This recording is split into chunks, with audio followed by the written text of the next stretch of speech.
Okay, welcome back to Is It Wrong to Try to Pick Up Girls in a Dungeon? Anime Review, episode number 15. This is discussing pretty much the 31st episode of the series, Knossos, Man-Made Labyrinth. Now, I did look up in the book. Basically, I kind of skimmed through the book, even though I read the book already, of book 10. And from what I can tell, they had most of chapter 9. Yes, 9, in case you're wondering, it's a really lengthy chapter. Yeah, in the book itself, it starts on page 104 and doesn't end until page 203. Yeah, it's a chapter that is roughly about 120 pages. And this episode adapts pretty much, I would say, it adapts pretty much a little bit over the first 50 pages of the chapter. I'd say about half the chapter is adapted for this episode. And from what I could tell, they kept a lot of this chapter in.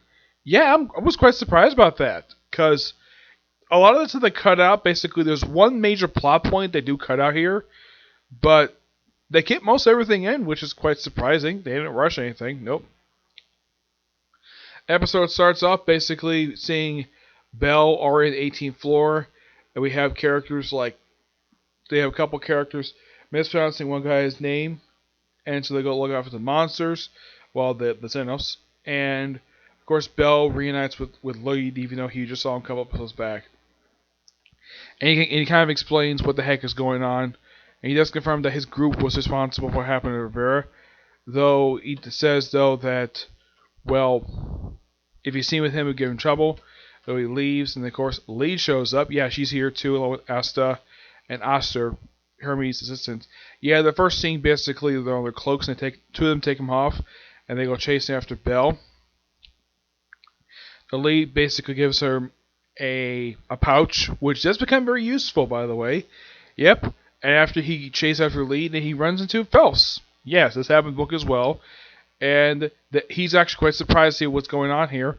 And Belle takes out this particular device was near the edge of the floor, and this leads into a place made by. You see the word Daedalus. They do explain this in this episode of who Daedalus is. For what I little bit have read about the guy, he was a Greek architect. Yeah, that's all I know about the guy. I don't know what he designed, aside from the fact he was an architect.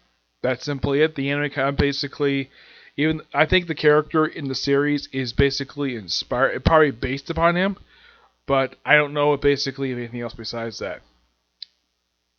They do explain the guy's backstory here. Oh yes, a little bit anyways. Now, we do see a couple of brief interludes outside of the thing. We have Hermes basically meeting up with Icarus. Basically, he does explain the whole purpose of his familiar, what his familiar was up to, why he colluded with a dark familiar. And we do also briefly see the Hestia familiar, pretty much the entirety of them, just sitting in some dungeons and bushes. Now, in case you're wondering, did they do this in the book as well? From what I can tell, yeah, they did. They did in fact do this. They're seen very briefly. In the episode itself, they're here for about less than about a minute before we cut back to dungeon. And of course, then we have this wonderful scene of basically Phelps and Belle basically going around this man-made tunnel, like wondering who made this. We see Daedalus, and we see this one door. It's like, okay, what opened this door? How about this strange device that Lid basically gave us? So they open up, and they go into the place that, well, what we started off the season with. Mostly, anyways, I think, but yeah, where we see the Zeros in the cages. Now, Lee and his group do, in fact, free them from the cages. Though Winnie is not here. She's off someplace else. Of course, Belle shows up with Phelps. And we meet Dix. And it turns out he actually is a descendant of the man who designed this place, Daedalus. Which he was the guy who came down with the gods to the lower world. And he designed this man-made labyrinth. He also was apparently the one who built Aurora, the city that Belle lives in. And it's also kind of implied he was responsible for designing basically he was responsible for designing the dungeon. The place where the series basically is all about, the dungeon. And apparently all the things have got this D mark in their eyeball. Which, that could explain why Dix basically hid his eye. Which, in case you're probably asking, yes, this happened in the book as well. Yeah, at least gotta praise the fact they kept. Yeah, I'm gonna keep praising the fact that this episode kept a lot of the book. Yeah, roughly adapting 55 pages in this one episode is quite something. Of this one book, 55 pages. Yeah, and here's the thing. The adaptation for this thing only started just, I think it was just last episode. I think it was. Yeah, I think it was like last two. I think it was a couple episodes back. They started adapting this very book when they finished the book 9, and of course moving on to this book. Yeah, since they're up to page like adapting wise for this episode 158, and this book is roughly 200 and let's see, it is 295 pages. So I had this distinct feeling that this book right here, when it comes to adaptation wise for this particular season, I don't think it wrapped up next week's episode. I think it'll wrap up this chapter it's adapting, yes.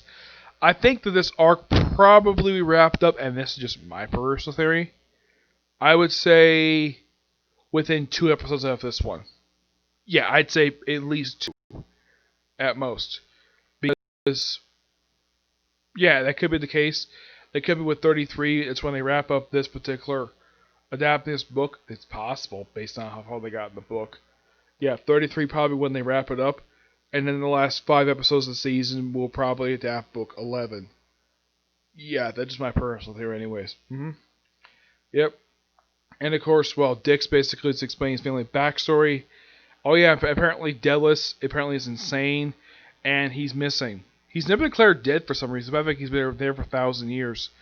So, then of course, Dix puts the monsters, puts some of them, not all of them, under his curse. Though, Phelps basically says to take him down. He says, oh yeah, I'm a level 5, and of course Bell at this point is a level 3. So it's going to be a pretty tough battle for these two to basically beat the crap out of each other.